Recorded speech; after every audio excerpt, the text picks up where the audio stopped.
Good morning, everyone. My name is Gary, and we're meeting today with Dr. Ken Hultman.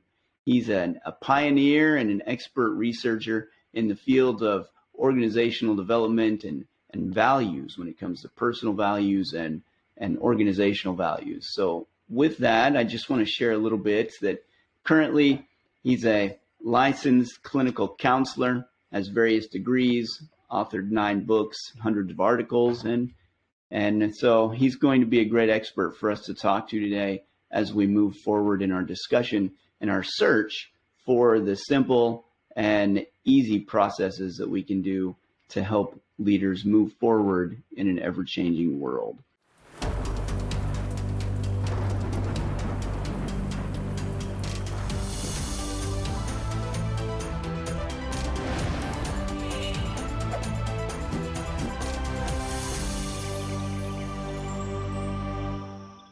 So with that, welcome, Dr. Hultman. How are you today?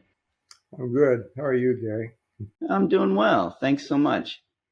Thanks so much for taking time out of your schedule to talk with us today. So I'm going to kick it off. I want to start at the beginning, if you don't mind, sir. And when I say the beginning, I'm not going to talk about like your childhood or anything like that. I'm curious, when you received your doctorate from Rutgers University in counseling psychology, I know that that's not a very typical degree that kids go to school and grow up saying, I want to be a counseling psychologist when I grow up. I know for me personally, when I was in school, all they ever talked about were doctors, lawyers, and policemen and firemen and ambulance drivers on occasion. And so we had 5 things we really chose from when we were going through our process. What is it that inspired young Ken to become Dr. Ken? Well, when I was an undergraduate, I majored in sociology, and that gave me kind of a wide overview of the social sciences. So I took a lot of courses in anthropology and psychology, and as you know, those tend to be interrelated, and all of them are useful when it comes to understanding people within a larger context. For example, in relationships, in teams, and in organizations. So while I was focusing on working with individuals, I saw the necessity to view the individual within context. That, in a sense, we're always in some kind of relationship. We're in a relationship with ourselves, with close others, people that we interact with and know personally. Then we're involved with more distant others as members of organizations, groups, and so on, political parties, churches, and so on. And then we also have a spiritual part, which kind of transcends the temporal sphere that we are in and we think about things that are beyond this, like what is this experience about, what is going to be occurring, what's going to happen to me afterwards. I was very curious about the person within all of these different contexts, and that's what drew me to counseling psychology. When I was at Rutgers, I began organization development was very new back then. That was in 1969. It was OD, as we call it, became prominent in the 50s and 60s. And primarily through the T group method, where people got together and they began to know each other personally within a team or an organizational context. So you knew the whole person, with the idea that this would help establish a healthier work environment and improve performance and morale. For example, when I took group counseling, we used, at Rutgers, they were using T group methods. And I became introduced to OD through group counseling, and that expanded my desire to not just look at the individual, but also to look at the person within these other contexts, the social, the collective, and the spiritual. That's intriguing to me on how those experiences and the classes all work together to formulate the direction that you go. And so thanks for sharing that with us, bro. Component to that, which is that when you're in school, you're given assignments and you're graded, and there's kind of a linear approach to education, and Mm. that did not suit me. And and when I was young, I used to think, well, I just didn't get it. I wasn't smart enough. When I was in college and especially in graduate school, I came to realize that I was a synthesizer, that I was a more holistic thinker, and that the way that I think didn't lend itself to step by step kind of thinking, but more standing back and looking at things more holistically. And this fit very well with the field that I was in. I learned that, well, I do have some strengths. I just didn't realize them through the way that I was being graded in the courses I was taking. I can remember walking into my first psychology class in graduate school and thinking, these are my people. I finally found my place, because before that I was kind of wandering and struggling. And I think a lot of students feel this way, that if they can't master that linear approach, that Mhm. there's something wrong with them, that they're not smart enough, and they put limits on themselves. And really, it has more to do with the way that they think, and finding an avenue to express that thinking in Mhm. their coursework, and then in their vocation, whatever it is that they decide to do as a career. I think a lot of people can relate to that, not just me, just because the linear model, it works for a portion of our brains, but when it comes to putting it all together, we have to see the whole picture, and getting bite-sized chunks along the way can really inhibit that big picture view. I found that this was especially important in courses in work I did in career counseling, Mm. when talking to students who were discouraged because they were struggling in their courses. The way that they were being taught didn't allow them to see the uh, the strengths that they had. They were focusing more on their weaknesses, which was tied to the system. But when they could stand back and they could look at themselves from a larger perspective, they could see strengths that they were not measured, they were not utilizing in their courses. This was very freeing and also important in terms of their future direction and carving out a path for themselves for the future.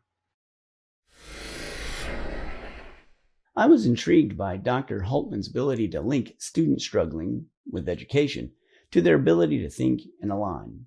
Interestingly, this is a spoiler alert for a future episode. This topic took center stage when I met with and discussed this topic with Dr. Temple Grandin. For this discussion today, I honed in on his point as it pertained to standing back and identifying strengths.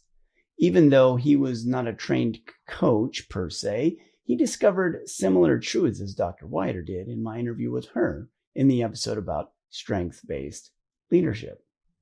Based on his conversation, I could not help but wonder how the values he held dear guided his work as an expert on leadership. With over 40 years in clinical counseling, therapy work, coaching, a lot of consulting, and you've written a lot of books and a lot more articles, and just plain helping people overcome their personal and professional problems. What values did high school Ken Hultman have that pushed him to get into values research as Dr. Ken Hultman? I would say that the primary thing was that I always was intrigued by the question of, why am I here? Mm. What is my purpose in life? What is this experience of living all about? That question kind of followed me, has throughout my life, and so in one way or another, it's reflected in my books.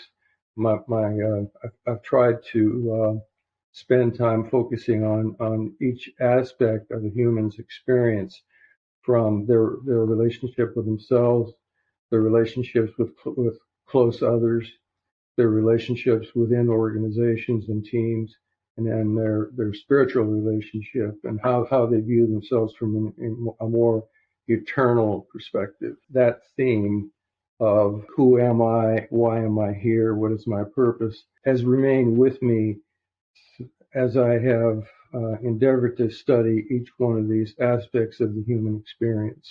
I have children, and my children at very young ages they asked very similar questions. And so I know that that's not a kin specific question that came up in his mind, that all of us at some point go to that question and want to know, is my purpose here just to make money and work for quote unquote the man, or is my purpose here something bigger and something greater? I find that very fascinating that led you into values research. So how does the research that you did into values, how does that play into answering those questions?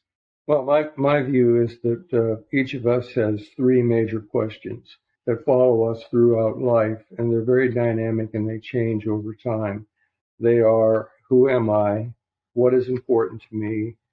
And what is my purpose, or why am I here? You can't answer those questions without thinking about values. Values is kind of an overarching concept that encompasses those three questions. It may look at them from a different perspective, but those three tend to be interrelated. So if someone is stuck on one question, like who am I, and their sense of self is ill-defined, or they're struggling with that, it's going to carry over to the other two questions: what is important to me, and what is my purpose? For example, if someone has a low opinion of themselves or what they can do, it's going to influence their choices in terms of what's important, and also will likely to limit what they see as their purpose or what they can accomplish with their talents and abilities, which are often minimized by their own inner thinking about themselves and what they can do. So I got two questions that came out of that. Very interesting. You talked about minimization of their actions based off of their values. And you also mentioned something about the values being originated from. So I'm curious, to lead into our greater discussion here, if the values are those underlying ideals or principles, the overarching umbrella, if you will, when it comes to our guiding motives and things we do, where do they come from? Or more specifically, where did your values come from? Where do all of our values come from? My view on that is that that values are a reflection of the fact that we have free agency or free will. In contrast to animals, animals act on instinct to a large degree. We really don't know how some animals think, and some people view that they may have more choice than we give them credit for. And in some instances, they make smarter decisions than people do. And That's true. I don't want to make any blanket statement about the thinking capacity of animals, but when we Fair enough. when we tend to think about animal behavior, we think more about instinct, or automatic responses, having to do with survival and procreation and the behaviors that animals engage in. Humans have free agency. They have free will. We make our own choices. We're in a society, and there's pressure. There may be pressure to choose according to other people's expectations. But even going along with what somebody else wants us to do and their expectations, that's still a choice that we make. From that view of free agency, values tend to form from two different avenues. One is through socialization and early childhood experiences, primarily from authority figures, our parents, teachers, ministers, and other adults who influence us, other family members, have a major impact on us as a child in terms of our thinking about what is important, and we're rewarded or punished as a child depending upon how our actions align with the expectations of these authority figures. As we age, we tend to, they call it individualization, we begin departing from that, asking ourselves, well, here's what my father thinks. What do I think? And so in social psychology, they talk about this, that the social self, who we are in relation to close others, develops first, and the personal self, my relationship with myself, emerges from that and over time. And some people differentiate themselves from close others more fully than others do. Some stay pretty compliant in a conformist mode in relation to close others, trying to please others, while others, and if you're going to individuate and become your own person, it requires courage to do that because the individual often gets pushback or disapproval from adults who want them to think and behave the way they think is right. I would say the values primarily emerge from those two processes, the process of socialization and the process of individualization that forms our personal self. What do I think? What do I believe? What is important to me? I start to understand a little bit more, actually, why as a teenager we begin that rebellious phase where we want to, back when I was a kid, we'd cut our hair weird and put mohawks in it, or kids would come home with earrings when their dads told them no. And so it does that. I recognize that it takes a lot of courage to do that and stand up for the personal values that you're developing as you move forward in age through life. And they tend to guide that when we become an adult. We have to learn that balance when we're dealing with other adults, as to when we have a boss or a supervisor and their values, what they want for us to do. And we have to balance our personal values with what they want us to do and not rebel too much when it comes to that. There can be a delicate balance between the need to, for example, when you're working for an organization, to abide by the norms and the principles, priorities, embrace the priorities that are being held by the organization. In a sense, they're paying you for this. So in that context, you may not be able to be your total self. You have to surrender some of that to because you're being paid by the organization to produce something that's has to do with their agenda. And then when you're home, you behave differently. There's a different set of expectations. But even within that, those expectations may put limits on what you may want to do personally. I found for myself that it's important for me to have a personal space apart from what others expect, whether it's in a family environment or a work environment. And that refreshes me and allows me to bring something that's of mine to other relationships, whether it's close relationships or more distant relationships in organizations. And a lot of leadership training, they talk about giving people a chance to exercise some personal space, personal time. For a time, there was a big push for the work-life balance. And so you could use that time to find that balance of getting that personal space outside of the office and not be wholly devoted to the work that you're being paid to do. The other thing about that, Gary, is that when you think about creativity, for example, if you have too many constraints in an organization, it may inhibit a person from bringing the full creativity that they have to offer to an organization. So organizations that allow for more individual expression, and where there's a climate and sort of a synergism among people that invites them to be more expressive of who they are, there's a greater chance that that person will be able to bring more imagination and creativity to their work, especially in organizations that want innovation.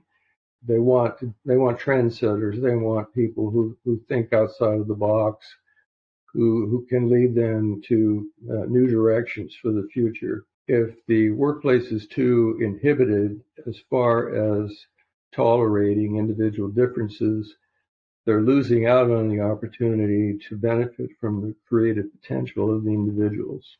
that naturally gives my curiosity to this. If I am a leader in an organization and I have some people that work for me, the organization has its values of what it wants. And one of the ones you mentioned was innovation. And the organizations put those in their mission statements and their value statements. We strive for this, this, this, and this. And then as a leader, my job is to try to maximize those values from the people that work for me. How do we'll run with the one that you mentioned, the innovation, because that one really sparked my interest. And the question on there is, how do I as a leader balance that with an organization that says they want innovation, but their practices are such that they inhibit that innovation? That would be a process of the leader perhaps wanting to move in a certain direction, but also helping to establish a climate that reinforces that. Because at least in my experience, individuals and organizations are reluctant to step out, speak their own ideas freely until they feel that it's safe to do that they're not going to be criticized or put down, be rated because of that, or get in trouble with their supervisors. This has to do more with the overall climate that the leader is able to establish. The climate within an organization is led and directed by the leader, and he or she will then need to go through some processes to bring the managers and the other leaders in the organizations on board with this, so that they're in alignment with that, with not only the mission and the vision, but also the practices they will use with employees to create the synergism in teams and with them as individuals, so the employee will get back past those fears and actually be able to express themselves, feel comfortable and feel safe in expressing their ideas without fear of being criticized or getting in trouble with their supervisor or this kind of thing. Anything that would be an inhibiting factor for them in being able to say what's on their mind. So creating a climate of openness would be part of that, and that would come from leadership, and then leaders would prepare others. They would hire to that, and then train their or the people in their organization to create that kind of climate. At least in my experience, that's not a natural thing that happens, but it's something that has to be deliberately planned and put into place and be built into their management system and just the way that the organization functions. And I will say this, that individuals who feel that they have more to offer than the organization is prepared to receive, their morale tends to be lower, they become discouraged and frustrated, and that's one of the major reasons for turnover in organizations. They want to be somewhere where they have more freedom to be who they are and offer what they have to bring. That's a good point that you bring up. Since the beginning of the pandemic, we've seen a lot of quiet quitting. We've seen a lot of people leaving organizations and moving to different ones and even starting their own.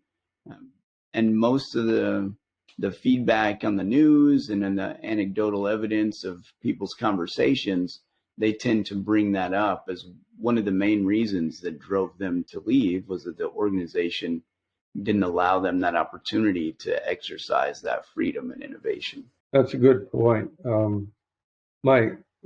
What I've viewed over the last, say, 10 to 20 years is because the original concepts behind OD had to do with creating a healthier work environment, encouraging more interaction, cohesiveness, collaboration. And as the years have gone by, the emphasis has been more on revenue, profits, competition, and leaders are evaluated in terms of the money that they bring in. This tends to lead, in many instances, to a climate where employees feel a sense of urgency to produce, and they're afraid of not producing. And fear is the arch enemy of creativity. If people are afraid to not do something, that's a whole different orientation than being encouraged to speak. What do you think about this? What ideas do you have? Does anyone else have something that they want to say or contribute to this? And get that kind of synergism going among individuals and in teams that creates this kind of exciting atmosphere of exchange of ideas, which then leads to other possibilities of what can happen. That reminded me actually of an article that you wrote in 2015 that was titled Organizational Development as Identity Change. And in there you talked about how the organizations tend to mirror the values of the people that are part of that organization. And as we've moved forward in time to where we are now in this virtual landscape of work, and people are leaving because they're fearful of the production element versus the innovation and the values-based element, what can a first-line supervisor to change the organization's stated values and the values that the culture brings down? What can a leader do to identify the shared values that the members of their team have and encourage them to match those values with the organization and build unity around those values? Well, one thing is to build a reward system around a set of values which encourages innovation and creativity, so that a climate is set. People are encouraged to be this way. They feel like they have the freedom for that to happen. I think that this comes from the top.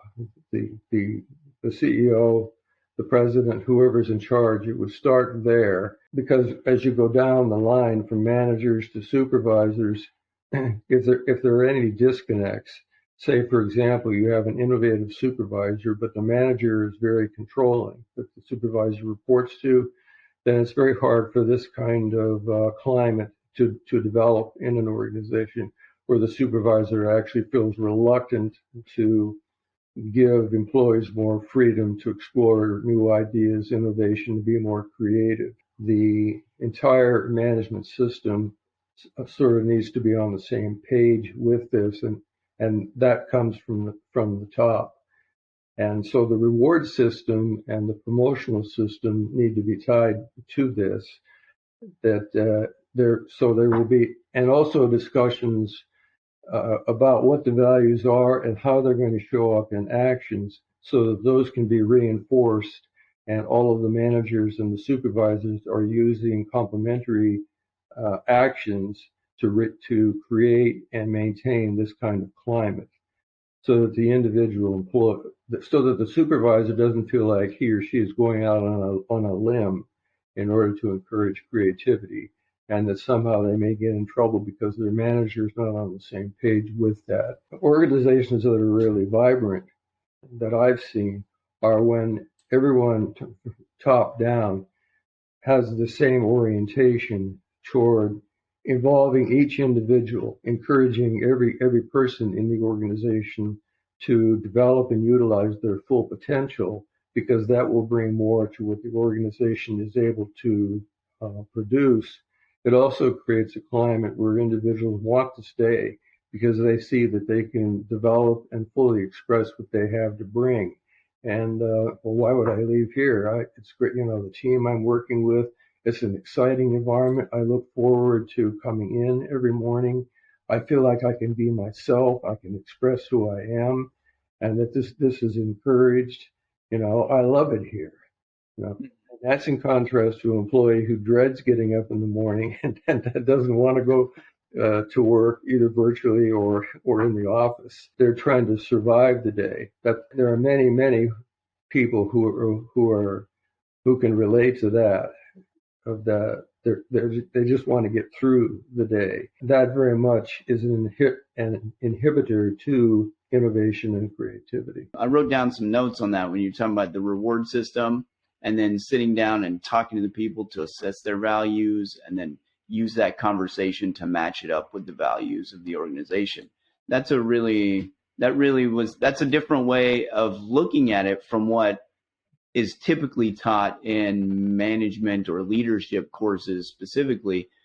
The rewards system and that discussion about values doesn't typically come up in too many of those trainings. For whatever reason, they don't typically come up. A lot of people in organizations don't really know what values are.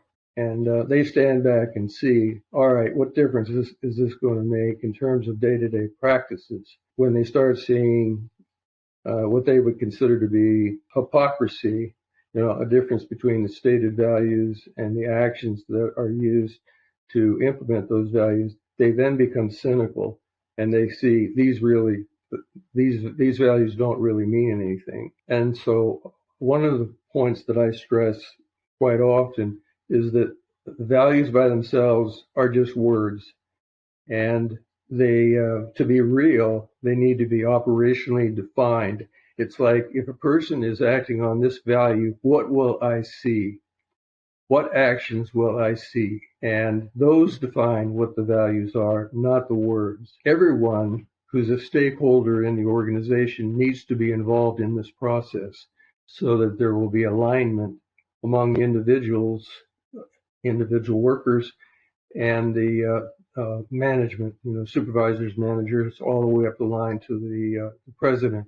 And that kind of leadership comes from the top and flows down into the organization. Once the behaviors they are defined, they then can be built into the hiring system, the training system, the supervisory practices, the performance evaluation process, and be used as promotional criteria. When you get everyone on the same page like that, you don't have people who are politically trying to see, where will this work? Where, who do I need to watch out for? Who is a safe person for me to talk to about this? Mm-hmm. Who's somebody that I have to be very cautious when I talk about this kind of stuff? There's a greater degree of alignment.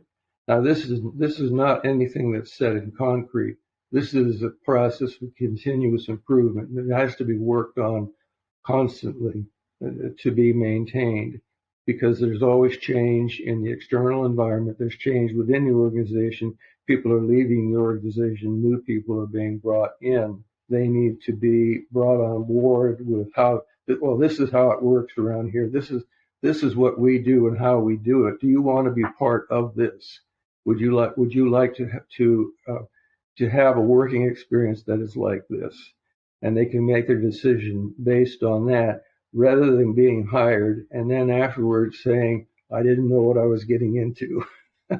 Yeah, that's a good point. That could save a lot of money on the front end for organizations to bring on people, and save a lot of time and effort on the applicant side as well, to have that conversation up front. Prevents a lot of cynicism. Say, yeah, right, you'll hear this, and you'll hear that. But this is the way it really works. And if there's a discrepancy there, then it's a real problem, because that energy is siphoned off into self-protection and negativity, where it could be channeled into the innovation and creativity that could possibly come forth. You mentioned earlier that it requires constant change, and people are naturally resistant to change. I know that you wrote a few best-selling books. One of them that comes to mind is Becoming a Person of Destiny and Making Change Irresistible. So how can I help determine that destiny and help make that change irresistible? Well, in the books that you mentioned, because when people use resistance to change, when they use that term, a lot of times they're thinking about one thing. So their approach to dealing with resistance, they'll have one approach to dealing with it. My argument is that that resistance to change can emerge from a variety of sources, and depending upon the source, the cause of the resistance, you would vary your approach in dealing with that, so that you're not responding to symptoms, you're actually getting at the underlying causes of the resistance, and you're dealing with that. Now, in a more open and collaborative work environment, people will feel more free to express their views about this, so that resistance can be prevented. Once it's established, it's hard to break down. It takes a lot of time to undo a thinking process that has been established based on the person's experience in the organization. It's better to start off by having open discussions about what's going to be happening, changes that are being contemplated, so that the individual feels that he or she has input into this, can express their not only what they see as positives, but also any reluctance or hesitation that they may have. That these can be open discussions and not just something that's a decision made by management that flows down to employees. Take it or leave it. This is the way it is. Especially the young generation. They want to have a say in their work experience. They want to have more freedom to be who they are, to set the terms of their employment, and to have more involvement in the decision-making process than has been historically true in organizations in the past. We're like emergency workers. We see that leaders especially newer leaders, are like emergency workers. They feel like they're putting out fires all day. And so if we have a big change that's coming, if they jump ahead of that and find the outcome or the root of that resistance prior to the implementation, they can work on that before and not have to put out the fire. That's a good point, Gary, because in today's work world, there's 4 or 5 generations within the workforce. If you have a large organization, and older employees will likely have a different mindset or orientation toward the work and how things should happen than young people. So effort will need to be made in order for the older employees and the younger ones to have a greater understanding. All of the people in the organization have to bring to the mission and the vision of the organization.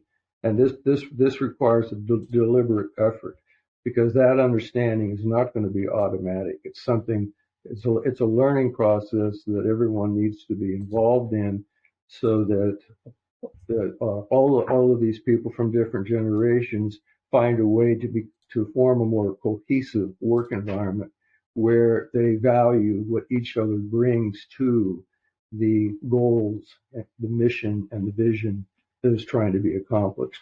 I mean, that would have been awesome to know that when I was a brand new leader. That would have solved a lot of headaches on my end, and probably a lot of headaches for the people that worked for me at the time. Well, you'll have more opportunities in the future. Hopefully so. We'll keep fingers crossed on that one. This isn't going to go away.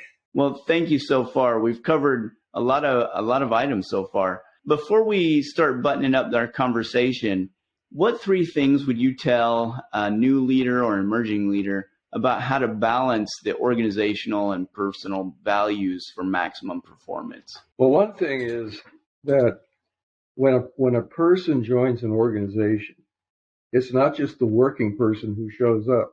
The whole person shows up. So the more that the organization can relate to the whole person, the more commitment, the more enthusiasm, the more cohesiveness that you're going to be able to build, that person will feel, I'm not just a number. I know I'm not replaceable. I'm someone who's considered valuable and important to this organization, not just as a worker, but as a human being. The second thing is that the individual brings his or her own value system with them.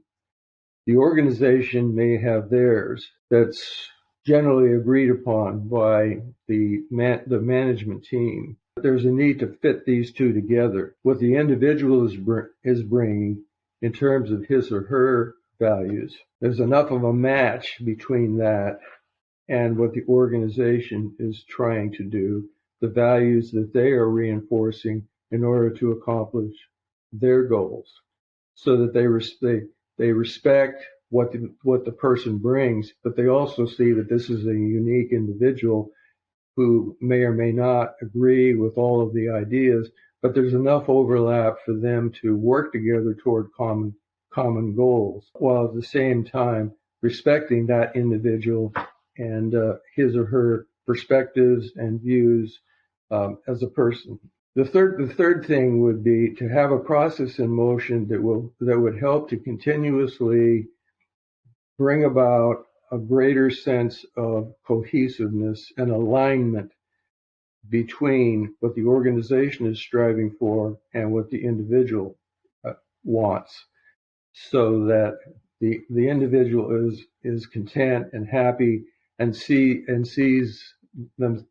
They see themselves as having a vibrant career in being with this people and learning from them, and they have growth opportunities, and they can be who they genuinely are and not have to put on some facade that's not really them in order to survive in the organization.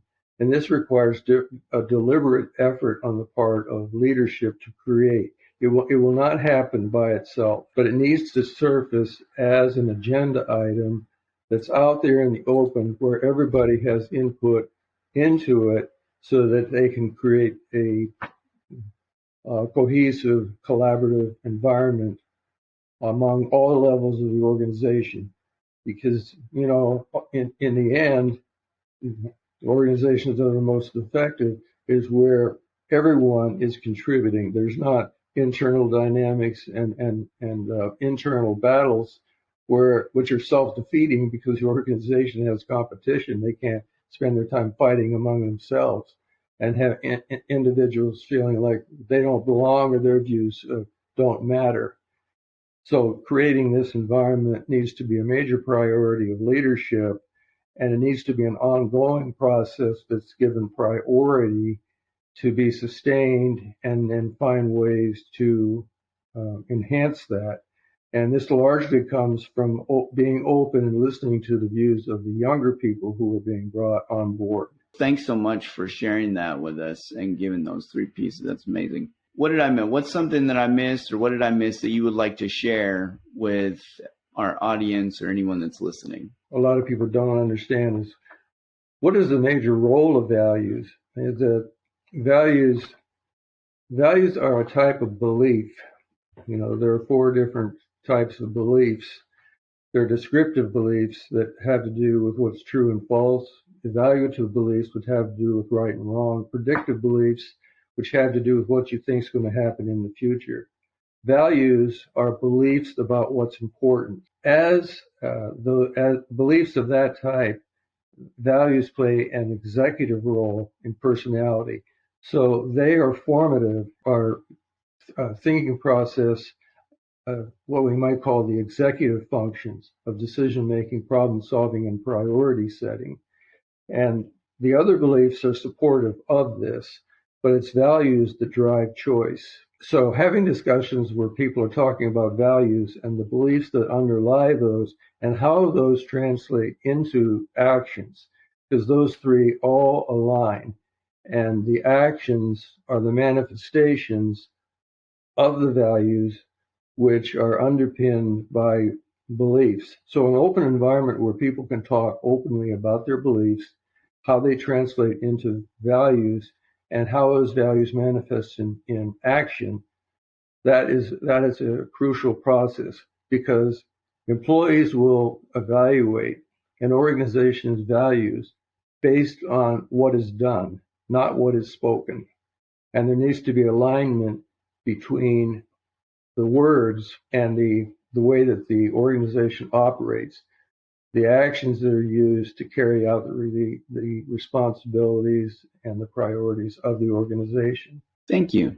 If you take a particular value, say honesty, if we don't talk about how that manifests in action, your view of it, of how that would show up, might be different than mine. You may say, I need to be open about what I think and what I feel. I might say, I got to keep my cards close to my chest because that information could be used by a competitor against me. And so I don't say a whole lot, unless it's really necessary. So the way that that shows up in our actions is going to be very different, even though we might both say that we have a value for honesty. And the same thing is true of every value. It can be defined differently by you than it would be by me.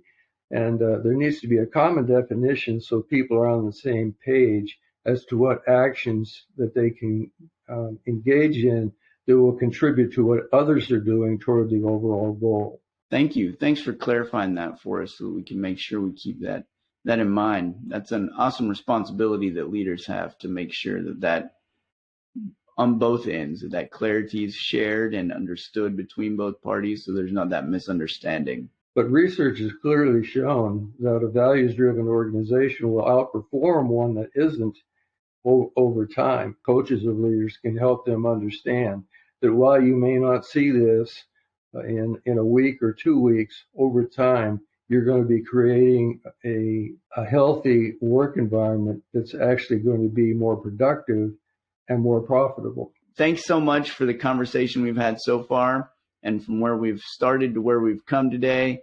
I just have two questions for you for the end here. What is the legacy that Dr. Hultman wants to leave behind? Well, values has been kind of the core theme in everything that I've written. I'm currently working on a theory called values-based identity theory.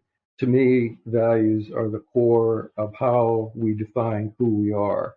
If I was going to ask you, how would you define yourself? If I was going to know Gary, what would you tell me about yourself? Whatever you say is going to relate back to what's important to you, what you consider to be your purpose. It's going to define who you are.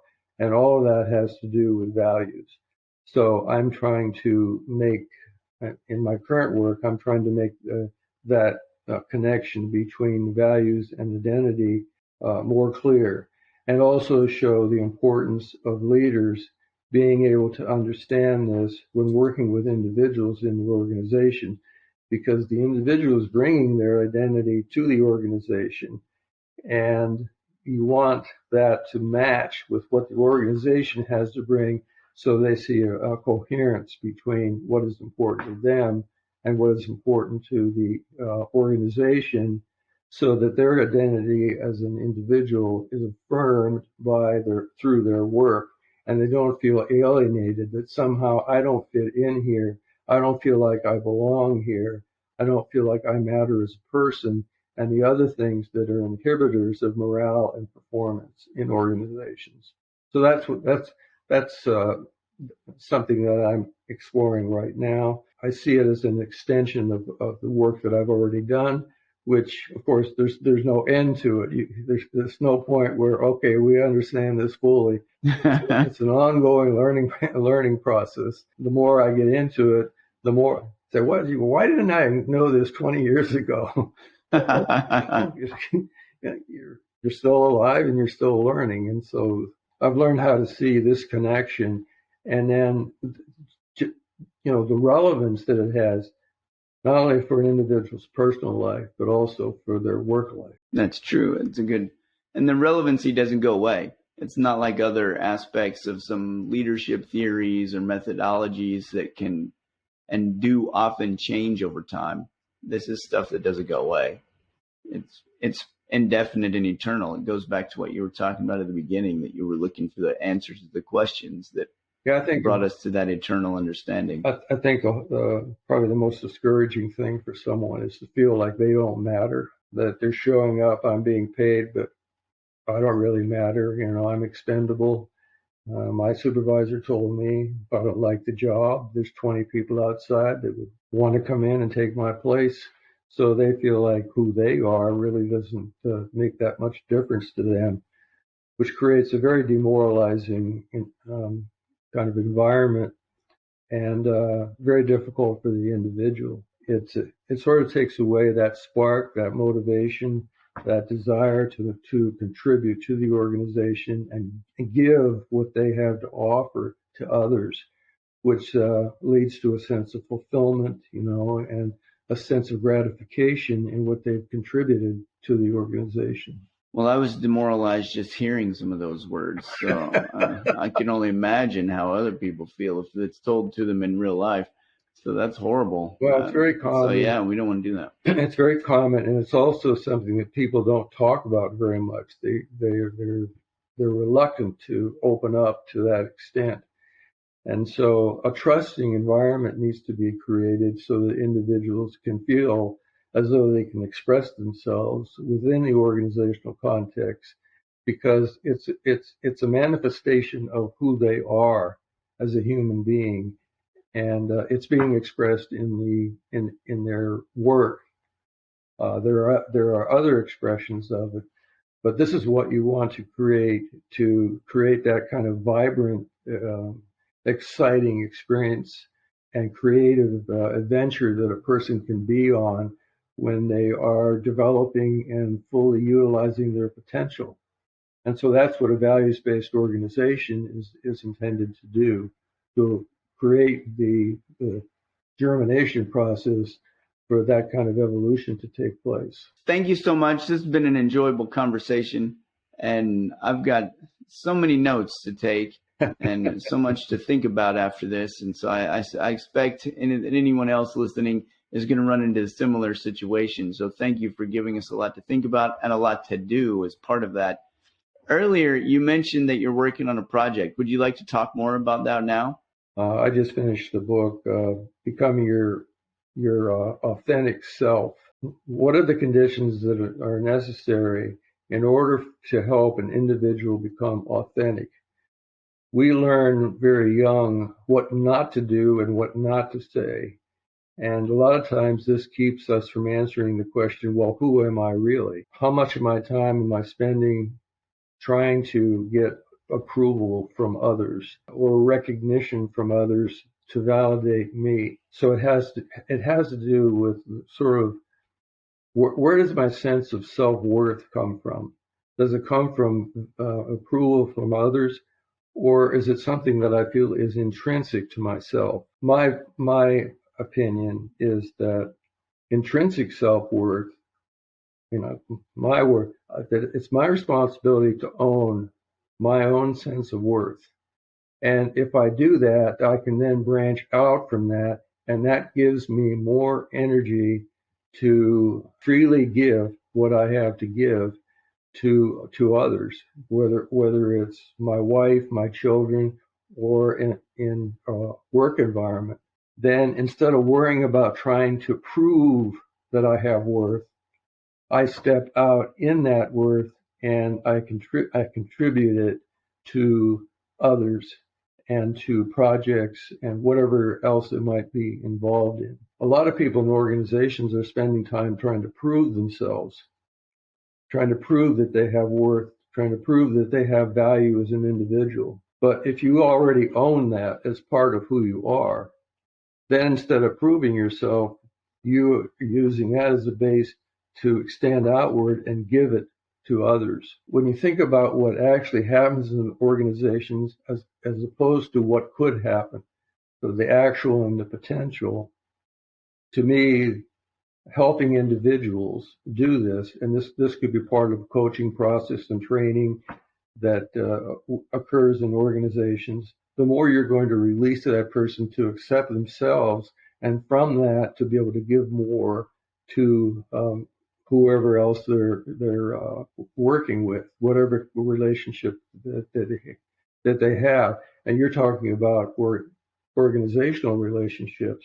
To me, leaders who encourage this kind of environment where the individual feels affirmed, they feel that they are of worth, of value to the organization, those individuals are going to have much more freedom to be innovative and creative and help the organization achieve their objectives than if they feel unworthy, if they feel like they can't really be themselves, and they're trying to prove that they have some value. that's driven by fear instead of a desire to express who they actually are as an individual. And to me, this helps create a more vibrant, exciting work environment, but also one that's more productive and where the individual has a sense of ownership in what the organization is producing. Thank you so much for your time today and for the valuable insight that you've given us. I really appreciate your time, and I've really enjoyed the conversation and the opportunity to learn so much from it. So thank you so much for coming on to talk with us today. Well, I very much appreciate you asking me, Gary. I mean, you give me a chance to be who I am with you, and so I find it very affirming. And I think your research is important, and I hope that you're able to bring forth ideas, concepts, and actions that will help leaders create healthier and more productive organizations that they can feel proud of and that the individuals are excited to be part of. So thanks so much for your help on this. You're very welcome. And talking with Dr. Hultman was a treasure trove of information today.